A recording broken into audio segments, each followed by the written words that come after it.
So I think let's just start maybe first with how would you monitor PRRS? What would be our typical monitoring strategies? Yeah, good question. And I think the first thing to remind, of course, is that when we talk about monitoring PRRS, we gotta understand what's the purpose, right? What's the intent? And so when thinking about sow farms specifically, there are at least a couple common scenarios for monitoring. One is I'm negative or I'm stable and I want to early detect a PRRS outbreak. For that scenario, it's really a combination of things that people can do. Of course, watching clinical signs, right? PRRS, especially the wild type ones, they are pretty hard on pigs. So you'll notice that sows go off feed. Piglets are not born as healthy as active as they typically are.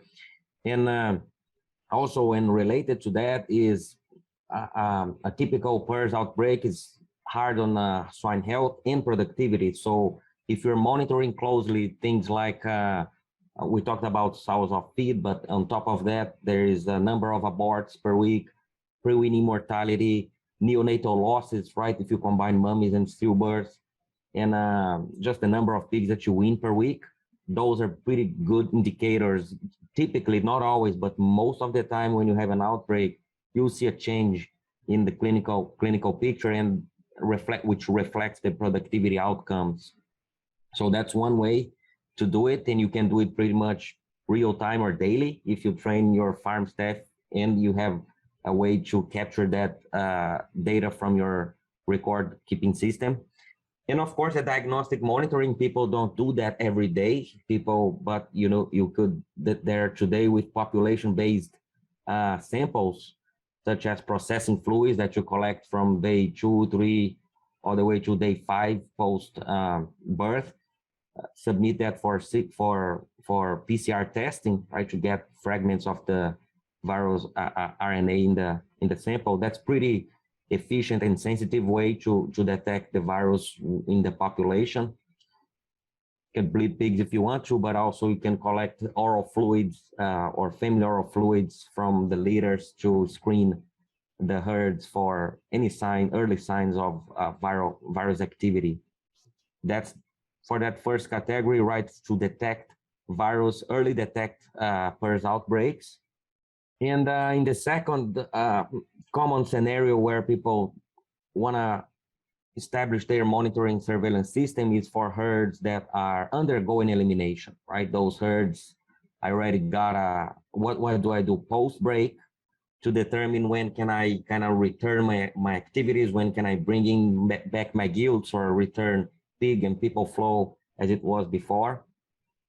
And in that scenario, clinical signs and productivity are less reliable because now you have a lot of herd immunity, and usually the herds recover clinically and recover the numbers of productivity way sooner than they clear the virus itself.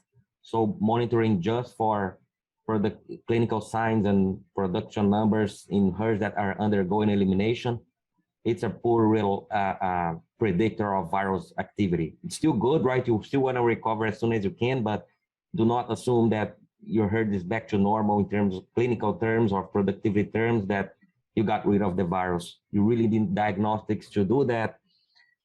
And so a couple of different scenarios there. If the herd is attempting to control the virus and reach stability and kind of, in other words, produce still negative pigs for the most part, but be okay if there is some low prevalence scenarios here and there. In that scenario, processing fluids or family oral fluid based sampling is maybe all you need in every week or every other week. With some 6 to 8 weeks of consecutive negative results, you're good to go back to control stage, would say, right?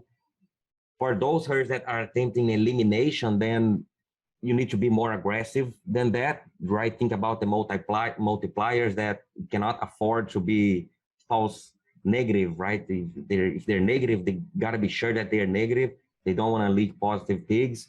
So that's when you want to be more aggressive in terms of how frequently and how intensively you screen that population for PRRS virus. You can still use processing fluids in that 2 to 5 days of age as a good screening tool. Once you have some 8 to 9 consecutive negative weeks of negative results, then you really want to double check your due to win piglet population, family oral fluids or bleed pigs, whatever you want, or oral fluids down the nursery, but you want to double check if you're really winning those negative pigs. Long answer, but different scenarios try to cover a little bit of each scenario that we typically deal with.